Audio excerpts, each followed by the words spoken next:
ప్రజలందరూ 2014లో జగన్ గారిని కాకుండా చంద్రబాబు నాయుడు గారిని గెలిపించారు. ఎందుకు? రైతు రుణమాఫీ ఇస్తారు అని ఆ హామీ ప్రకటించారు.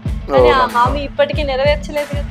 రైతులకు రుణ విముక్తి చేయాలి, రైతులను ఆదుకోవాలని ఈ జిల్లా నుంచే ప్రకటించిన మాట మళ్ళొక్కసారి గుర్తు చేస్తున్నాం. అంబటి రాంబాబు లాంటి ఘటికులు మాట బాగా ఫూలిష్ గా మాట్లాడుతారు కదా. ఆయనే ఉన్నాడు.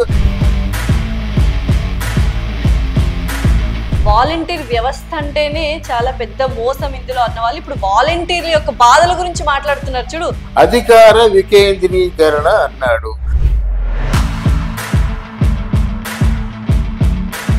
టీడీపీ పవన్ కళ్యాణ్ వాడుకున్నంతగా ఎల్లో మీడియా లాగా ఎవరు వాడుకోరండి.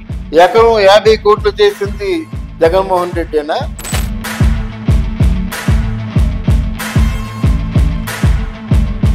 హాయ్, హలో, నమస్తే, welcome to our channel.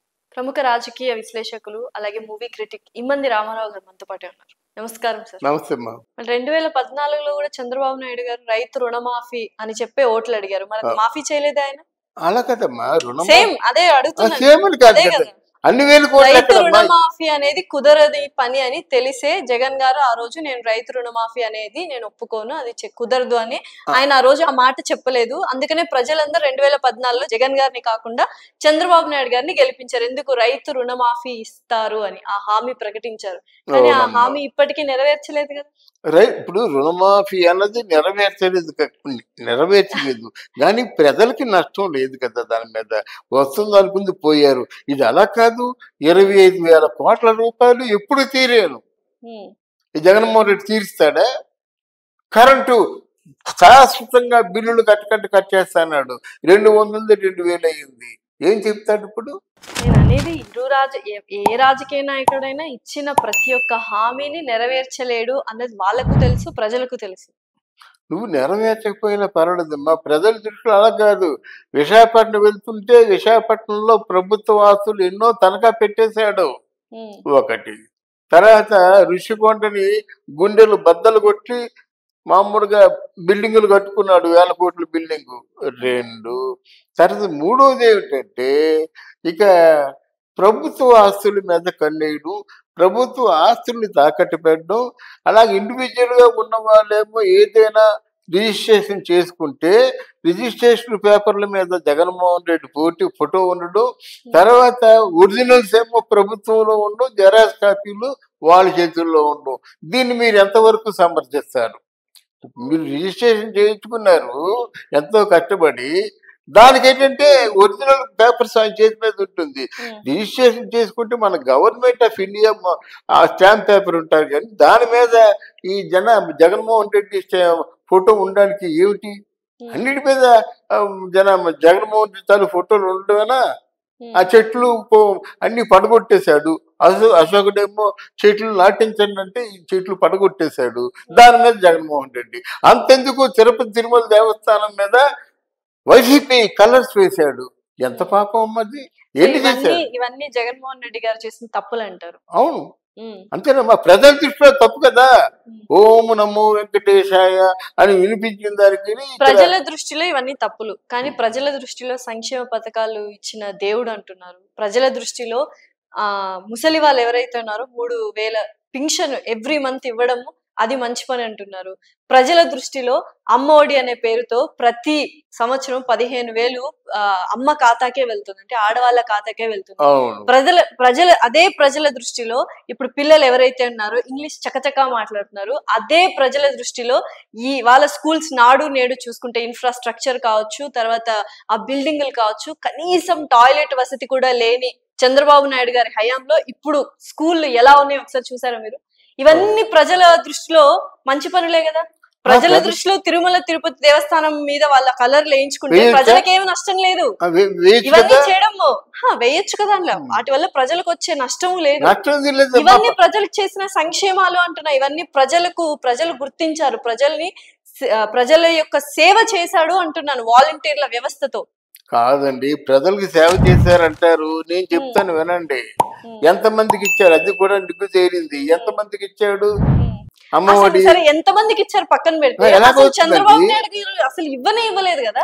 Chandrababu Naidu చేసినటువంటి లైన్ లో నిల్చొని ముసలి ముతకాలు ఎంత మంది చనిపోయారు పింఛన్ల కోసం. చనిపోయారు. ఆ జగన్మోహన్ రెడ్డి చేసిన ప్లాన్ లో ఒక ట్రిక్ లో ఒకటి ఆ ముసలి వాళ్ళందరూ మోసుకు రమ్మన్నారు, చనిపోయింది లెక్క తేలదు, మీరు 31 అంటున్నారు. అది జగన్మోహన్ రెడ్డి ప్లాన్ కదా. ఆ ప్రజలకి నువ్వు అలా మీ తాలూకు సిబ్బంది లేరా డబ్బులు పంచడానికి?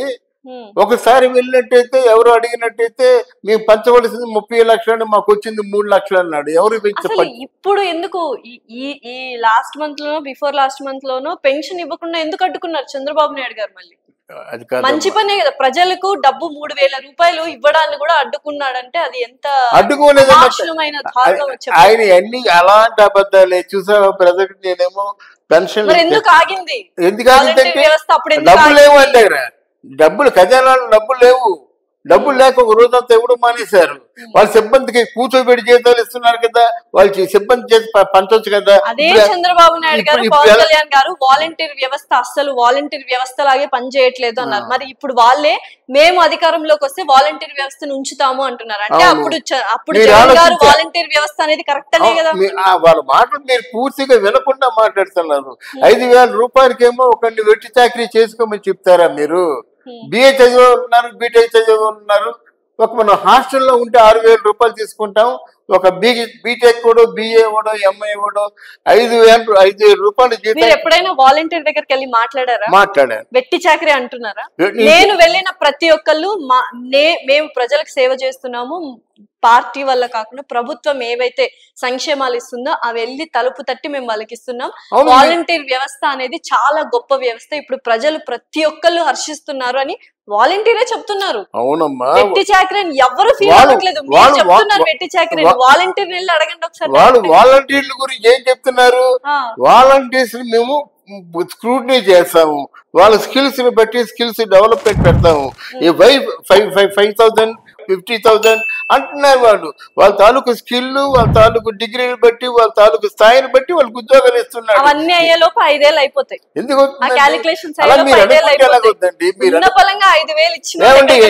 జగన్మోహన్ రెడ్డి 50,000 ఇస్తాము అన్న వాళ్ళకి కోటేయాలి కాదమ్మా. 50,000 ఇస్తాం కాదు, నీ స్థాయిని బట్టి ఇస్తా అంటున్నారు. అందరినీ కాదు. బీటెక్ కూడా ఉన్నాడు, వాడు స్కిల్ డెవలప్మెంట్ చేస్తాడు. మినిమం 50,000 వచ్చేలా చూస్తాడు. ఎంటెక్ కూడా ఎవడు ఉన్నాడు, వాడు స్థాయిని చూస్తాడు.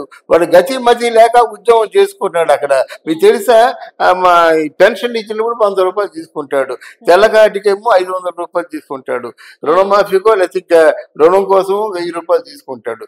అంటే స్మాల్ ప్రాక్టీస్ అలవాటు పడతారు వాళ్ళు. అంటే ఇక్కడ జగన్మోహన్ రెడ్డి కాదు, చంద్రబాబు నాయుడు ఇచ్చిన అలవాటు పడతారు. అలాగే ఇండివిజువల్ గా వాడికి ఒక ఉద్యోగం ఇచ్చినట్టయితే జీవితాంతం సుఖంగా బతుకుతాడు. ఒకటి. రెండోది ఏంటంటే, ఉద్యోగాలు ఇచ్చే ముందు ప్రతి సంవత్సరం కూడా 2 లక్షల మంది ఇంజనీర్లు రోడ్లు పడుతున్నారు. వాళ్ళకి ఎన్ని ఉద్యోగాలు ఇచ్చాడు? 5 సంవత్సరాల్లో 12,000 ఉద్యోగాలు మాత్రమే ఇచ్చాడు. అలా 4.5 లక్షల ఉద్యోగాలు అన్నాడు. కాగితం కలం లేదు. వీళ్ళందరూ ఫ్రీగా చెప్పాలి. అంబటి రాంబాబు లాంటి మంచి ఘటికులు మాట బాగా ఫూలిష్ గా మాట్లాడుతారు కదా. ఆయనే ఉన్నాడు, వాలంటీర్లు ఎవరండి, మీరు చెప్పినట్టు చేయాలి, తీసి పారేస్తా ఉన్నాడు అనమాట. మీ తాలూకు నాయకుడే అన్నాడు. వాలంటీర్లు ఎవరు, మీరు చెప్పినట్టు చేయాలి అంటే కాగితం కలం ఉందా? అపాయింట్ చేసిన అపాయింట్మెంట్ ఆర్డర్లు ఉన్నాయా? వీళ్ళు ఏమైనా ఆథరైజేషన్ ఉందా? ఇంత హీనంగా మనుషులను ఉపయోగించుకుంటారా? మనసు ఎలాగొచ్చిందమ్మా? వాడు పని చేస్తే ఏ దిక్కు దివానం లేకుండా పని చేయొచ్చు. ఇప్పుడు నేను మీరు 5,000 ఇచ్చినా పని చేసేస్తాను, కానీ నాకు 50,000 ఇస్తే ఎందుకు పని చేస్తాను నేను? చాలా నిజంగా నవ్వొస్తుంది. ఎందుకంటే ఒకప్పుడు వాలంటీర్ వ్యవస్థనే పెద్ద బోగస్ అన్న మీరు, అంటే మీ పార్టీ వాళ్ళు కావచ్చు, మీరు ఎవరైతే ఆ పార్టీకి పార్టీ తరపున మాట్లాడుతున్న మనుషులు, వాలంటీర్ వ్యవస్థ అంటేనే చాలా పెద్ద మోసం ఇందులో అన్న వాళ్ళు ఇప్పుడు వాలంటీర్ల యొక్క బాధల గురించి మాట్లాడుతున్నారు. చూడు, చాలా హాస్యాస్పదం కాదమ్మా. వాలంటీర్ ఇప్పుడు one more time I'm telling, volunteer వ్యవస్థ ఏంటండి? ఉద్యోగాలు కల్పించండి, ఉద్యోగ ఆదరణ చూపించండి, పరిశ్రమలు నెలకొల్పండి. ఇప్పుడు అధికార వికేంద్రీకరణ అన్నాడు. మీరు శ్రీకాకుళంలో ఎన్ని పరిశ్రమలు పెట్టారు, వైజాగ్లో ఎన్ని పరిశ్రమలు పెట్టారు. ఆయన మిలీనియం హబ్ ఉంది, అది రెడీగా ఉంది. ఎన్ని పరిశ్రమలు తీసుకొచ్చారు? నేను ఇదే ప్రశ్న 2014 నుంచి 2019 ఎప్పుడైతే ఆంధ్రప్రదేశ్ తెలంగాణ నుంచి విడిపోయిందో ఆంధ్రప్రదేశ్ ని పాలించింది చంద్రబాబు నాయుడు గారు 2014 నుంచి 19.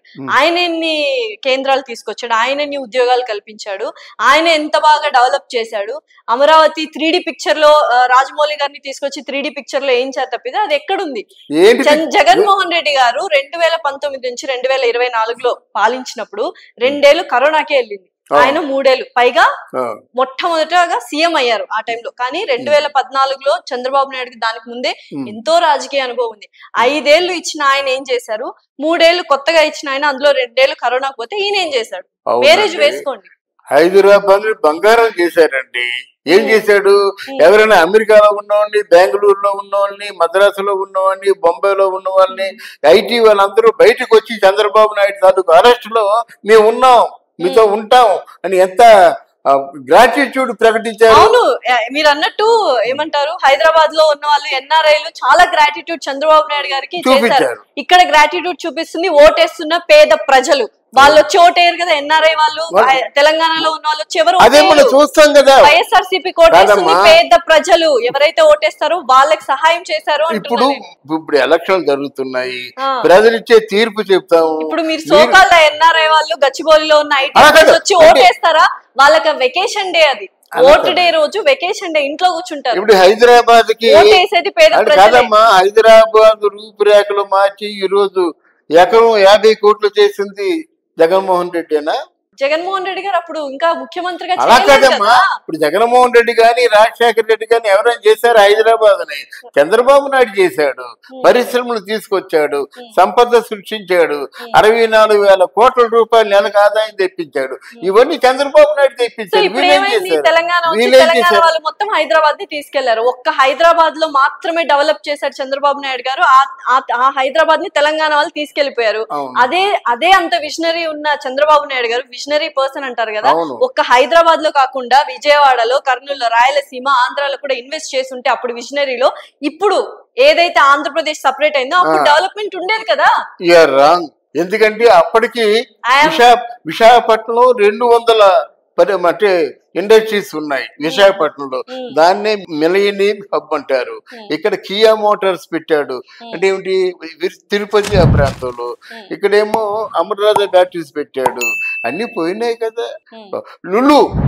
లుల్లు కంపెనీ దుబాయ్ నుంచి వచ్చినట్టయితే మన దిశోకాలు జగన్మోహన్ రెడ్డి అడిగినట్టయితే ఇక్కడ మీకు ఎంత కావాలంటే వాళ్ళు చెప్పారన్నమాట, ఒక 50 ఎకరాలు కావాలని చెప్పారు. తక్కువలో తక్కువ 10 ఎకరాలైనా మీరు సరిపెట్టుకుంటారు, తర్వాత ఎక్స్టెన్షన్ చేస్తా ఉన్నారు.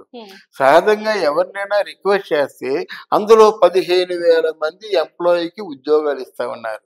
ఒకటి వీళ్ళు అడిగింది ఏంటంటే, ఏ పరిశ్రమకైనా అడుగుతారు, మాకు విద్యుత్తు కోఆపరేట్ చేయాలి, తర్వాత మీకు ఇంతమందికి ఉద్యోగాలు ఇస్తాం అంటే 75% ఉద్యోగాలు ఇస్తాం అంటే మీకు నియర్లీ 15,000 మందికి ఉద్యోగాలు ఇస్తాము. ఆ స్థలం మాకు ఏదో కన్సిడరేషన్ రేటుకి ఇవ్వమంటే అప్పుడు సోకాల్ జగన్మోహన్ రెడ్డి ఏమన్నాడంటే, ఆ స్థలం ఇప్పటి మార్కెటింగ్ ప్రైస్ ఇస్తేనే ఇస్తానన్నాడు. వాడికి బాగా చెర్రెత్తి వెళ్ళిపోయి బెంగళూరులో పెట్టేశాడు. ఈరోజు ఇవన్నీ నేను ఒప్పుకుంటాను, రైట్. కానీ ఇప్పుడు మీరు ఆంధ్రాకి వెళ్ళి ఒక పేద ప్రజల్ని, ఎవరైతే నిరుపేద కుటుంబాన్ని వెళ్ళి అడిగితే మీరు ఎవరికి ఓటేస్తారంటే, మాకు నెల మాకు డబ్బులు వస్తున్నాయి, మాకు మా పిల్లలు చదువుకుంటున్నారు, మాకు పింఛన్ వస్తుంది అని మేము వైఎస్ఆర్సీపీ జగన్ గారికే ఓటేస్తాము అని చెప్తున్నారు తప్పితే, మీరన్న సోకాల్డ్ గచ్చిబౌలి ఐఐటిఎన్స్ కావచ్చు, సోకాల్డ్ ఎన్ఆర్ఐ క్యాండిడేట్లు కావచ్చు, వాళ్ళందరూ చంద్రబాబు నాయుడుకే సపోర్ట్ చేస్తున్నారు.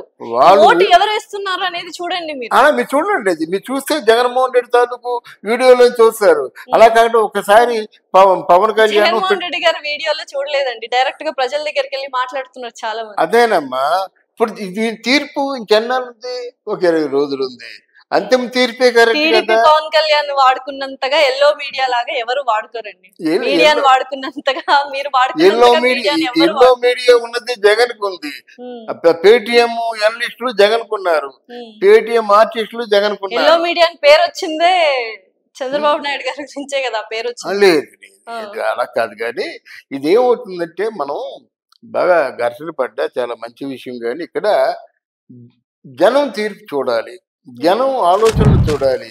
వీళ్ళు అనుకున్నా వాళ్ళు అనుకున్నా జనం చాలా గొప్పవాళ్ళు. అలాగే సినిమా సక్సెస్ అవ్వాలంటే ప్రేక్షకుడి తీర్పు ఎలాగైతే అవసరమో, ఒక రాజకీయ నాయకుడు సక్సెస్ అవ్వాలంటే ప్రజల తీర్పు అవసరం. అంతేగాని ఎవరు ఎన్ని మాయ మాటలు చెప్పినా గెలవలేరు. అంతే అంతే. నిజంగానే చూద్దాం సార్. నిజంగా ఎలాగో చాలా త్వరలోనే ఎలక్షన్స్ అదే ప్రజల దగ్గరలో తీర్పు ఉన్నాయి కదా. ఖచ్చితంగా తెలుస్తుంది ఎవరు గెలుస్తారనేది వేచి చూద్దాం సార్. అప్పుడు ఏం చేస్తావు తల్లి? అప్పుడు గ్యారంటీగా మనకి ఎవరు గెలిచినా ఏ పార్టీ గెలిచినా మళ్ళీ చర్చ పెట్టుకుందాం. ఎవరికి ఇస్తే ఏం చేస్తావు? నువ్వు మంచి పార్టీ ఇస్తావా? చక్కగా ఏదో గోంగూర పచ్చడి, ముద్దపప్పు, ఆవకాయ. సాయిరామ్. Okay done.